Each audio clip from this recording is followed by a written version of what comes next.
আচ্ছা, আগের ভিডিওতে আমরা যে কাজটা করছিলাম, আমরা এই রোতে আনছিলাম এই যে form will be made here এবং এটা ২ বার আসছিল। কেন? নেমের জন্য একটা ফর্ম আসবে, মার্কের জন্য একটা ফর্ম আসবে। তো এই জিনিসটা আমি হার্ডকোর করে লিখছিলাম। এখন আমরা কনটেক্সট পাস করে লিখব।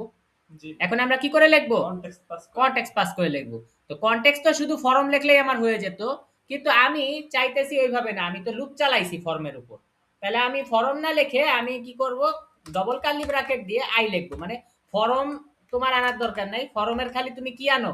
এই ফাঁকা যে ফিল্ড গুলো আছে সেগুলা নিয়ে আসো। জি ঠিক আছে?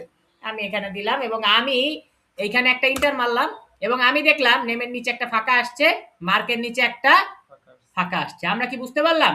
জি তাহলে এখানেও কিন্তু একটা অ্যাড বাটন আমার কি হয়ে গেল? সেট হয়ে গেল। এখানে অ্যাড বাটন সেট হয়ে গেল আমি মুখে বলতেছি। কিন্তু কাজে তো দেখাতে হবে। তো এখানে অ্যাকশনে আমার একটা অ্যাড আনা উচিত কিনা? জি উচিত তো। তাহলে আমি একটা অ্যাড নিয়ে আসি। তাহলে কি করব? এইখানে এই টিটির বাইরে, এই টিটিতে তো লুপ চলতেছে। লুপের বাইরে আমি একটা টিডি খুলবো। লুপের বাইরে বাইরে আমি একটা টিডি খুলবো। আমি লিখবো অ্যাড এবং সেই সাথে আমি দেখতেছি আমার অ্যাড বাটন এসেছে। অ্যাড বাটন এসেছে। এসেছে কিন্তু বাটন আকারে আসে নাই। তো আমি তাহলে টিটির মধ্যে কি লিখবো? বাটন এবং এই বাটনের ভিতরে অ্যাডটাকে নিয়ে যাব। এখন আমি রিফ্রেশ করলে আমি দেখতেছি অ্যাড বাটন এসেছে। ঠিক আছে? হ্যাঁ, আচ্ছা, তাহলে পরের ভিডিওতে আমাদের দেখা হচ্ছে। জি ওকে।